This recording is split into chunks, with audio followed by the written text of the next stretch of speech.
Hello. कैसे हैं आप सभी? उम्मीद करता हूँ आप सभी स्वस्थ होंगे। आज हम आपके लिए जीके का एक नई ट्रिक लेके आए हैं, है ना, जिस पर हम सार्क कंट्रीज को के जो देश हैं उनको कैसे याद कर सकते हैं ना। उससे पहले हम लोग जान लेते हैं कि सार्क कंट्रीज क्या है ना। तो सार्क कंट्रीज क्या है कि सार्क कंट्रीज जो है दक्षिण एशिया में राज्यों का क्षेत्रीय अंतर सरकारी संगठन और भू राजनीतिक संघ है। इसकी स्थापना 8 दिसंबर 1985 में बांग्लादेश के ढाका शहर में हुई थी, है ना। तो सार्क क्या है ये तो समझ में आ गया। अब सार्क का जो मुख्य उद्देश्य है वो क्या है? तो सार्क का जो मुख्य उद्देश्य है वो साउथ एशियन कंट्रीज के लोगों के कल्याण को बढ़ावा देना और क्षेत्र में त्वरित आर्थिक विकास, सामाजिक प्रगति और सांस्कृतिक विकास के माध्यम से उनके जीवन स्तर में सुधार लाना, ये सार्क कंट्रीज का मुख्य उद्देश्य है। तो आइए शुरू करते हैं। आज की जो हमारी ट्रिक है वो तो ट्रिक है, हमारे पास जो ट्रिक है वो क्या है? ट्रिक IPL में अब नहीं खेलता, है ना। क्या है? IPL में अब नहीं खेलता, ये हमारा आज का ट्रिक है ना। इसमें जो हमारे पास क्या है, आई है, इसका मतलब हो गया इंडिया, पी का मतलब हो गया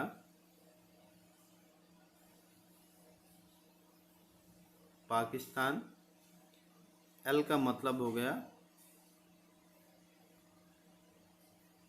श्रीलंका, मे का मतलब हो गया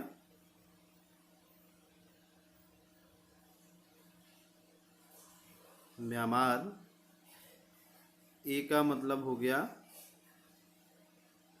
ना, ए का मतलब क्या हो गया अफगानिस्तान, बी का मतलब हो गया भूटान और अगले बी का जो मतलब है वो क्या हो गया बांग्लादेश और नहीं से हमारा हो गया नेपाल, है ना। तो देखा आप लोगों ने कितनी ही आसानी से हम एक ट्रिक के माध्यम से सार्क कंट्रीज के जो देश हैं उनको याद कर सकते हैं ना। जो है IPL में अब नहीं खेलता, इसमें आई का मतलब इंडिया, है ना। क्या हो गया? आई का मतलब आपका हो गया इंडिया, है ना। पी का मतलब पाकिस्तान, एल का मतलब श्रीलंका, मे का मतलब म्यांमार, ए का मतलब अफगानिस्तान और बी का मतलब भूटान, अगेन बी का मतलब बांग्लादेश और नहीं से नेपाल, है ना। तो आप लोगों ने बहुत ही आसानी से समझ लिया होगा। आइए हम इससे संबंधित कुछ प्रश्नों को जान लेते हैं जो आपको से किसी भी कॉम्पिटिटिव एग्जाम में या किसी भी प्रतियोगी परीक्षाओं में आपसे सबसे ज़्यादा पूछे जाते हैं। तो पहला प्रश्न है, वर्तमान समय में सार्क में कितने देश हैं? तो बच्चों वर्तमान समय में सार्क में 8 देश सम्मिलित हैं। कौन कौन से? इंडिया, पाकिस्तान, श्रीलंका, म्यांमार, है ना, आपका अफगानिस्तान, भूटान और बांग्लादेश, नेपाल। ठीक है। आगे, सार्क में वर्तमान प्रधान सचिव कौन है? यानी इस समय जो सार्क के प्रधान सचिव हैं वो कौन हैं? तो वो हैं इसला विराकुन हैं ना। अगला जो प्रश्न है वो हमारा क्या है, सार्क के जो संस्थापक कौन हैं ना। सार्क के जो संस्थापक हैं वो हैं अबुल एहसान। कौन है? अबुल एहसान हैं। सार्क का आदर्श वाक्य क्या है ना? तो सार्क का जो आदर्श वाक्य है वो है deeper integration for piece and prosperity है ना, जो शांति और समृद्धि का क्या है के मामले में एक ऐसा समूह है जो गहराई से इस पर विचार विमर्श करे, है ना। अगला जो प्रश्न है वो क्या है, सार्क के पहले अध्यक्ष कौन थे, है ना। जब सार्क की स्थापना जब हुई थी तो उस समय उसके अध्यक्ष कौन थे, तो उस समय उसके अध्यक्ष थे हुसैन मोहम्मद इरशाद। कौन थे? हुसैन मोहम्मद इरशाद थे, है ना। अगला प्रश्न देखेंगे तो अगला प्रश्न क्या है, सार्क क्या है, सार्क मुख्यालय कहाँ स्थित है। तो सार्क मुख्यालय हमारा काठमांडू में है, और काठमांडू कहाँ, नेपाल में स्थित है ना। चलिए आगे देखते हैं अगला प्रश्न। तो अगला प्रश्न है, भारत सार्क में कब शामिल हुआ, यानी सार्क कंट्रीज में भारत जो है वो कब सम्मिलित हुआ था। तो भारत जो है सार्क कंट्रीज की सूची में सबसे पहले से ही सदस्य बना हुआ है, यानी शुरुआत से ही क्या है, भारत जो है सार्क देश का सदस्य है। अगला प्रश्न जो है, सार्क कंट्रीज का सबसे बड़ा देश कौन सा है। तो सबसे बड़ा जो देश है सार्क कंट्रीज का वो कौन सा देश है, भारत।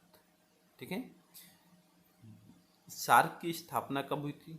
जो सार्क की जो स्थापना हुई थी मैंने पहले ही बताया था कि 8 दिसंबर 1985 के ढाका शहर में, जो बांग्लादेश में है, वहाँ पर हुआ था।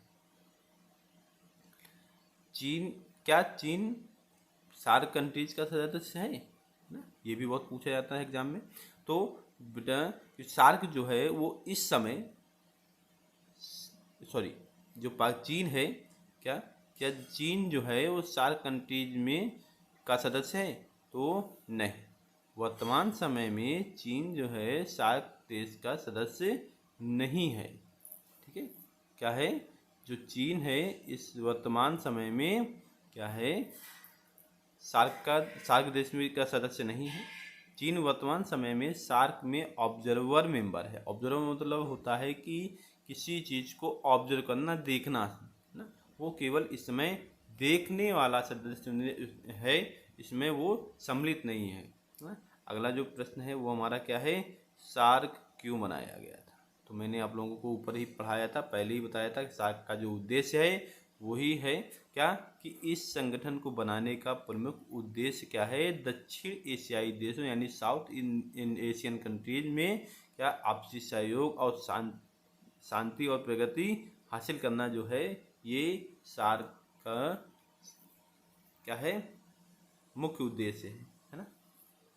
अगला, सार्क कंट्रीज की विशेषताएं क्या है। तो विशेषता क्या है, तो सार्क कंट्रीज की विशेषता ये है कि सार्क में सहयोग, संप्रभु, समानता, क्षेत्रीय अखंडता, राजनीतिक स्वतंत्रता, समस्त देशों के आंतरिक मामलों में हस्तक्षेप न करना और पारस्परिक लाभ, यह सभी सार्क देशों की विशेषताएं हैं ना। जितने भी देश इसमें सम्मिलित हैं उनमें क्या है, उनकी जो क्षेत्रीय अखंडता है वो बनी रहे, राजनीतिक स्वतंत्रता जो है वो रहे, है ना। कोई भी देश दूसरे देश के आंतरिक मामलों में हस्तक्षेप ना करे, है ना। ये क्या है, इसकी विशेषता है ना। आगे अगला जो प्रश्न है हमारे पास वो क्या है, जो सार्क कंट्रीज हैं इसमें सबसे अमीर देश कौन सा है ना। तो सार्क कंट्रीज में सबसे अमीर देश हमारा कौन सा है, वो भारत है, याद रहेगा।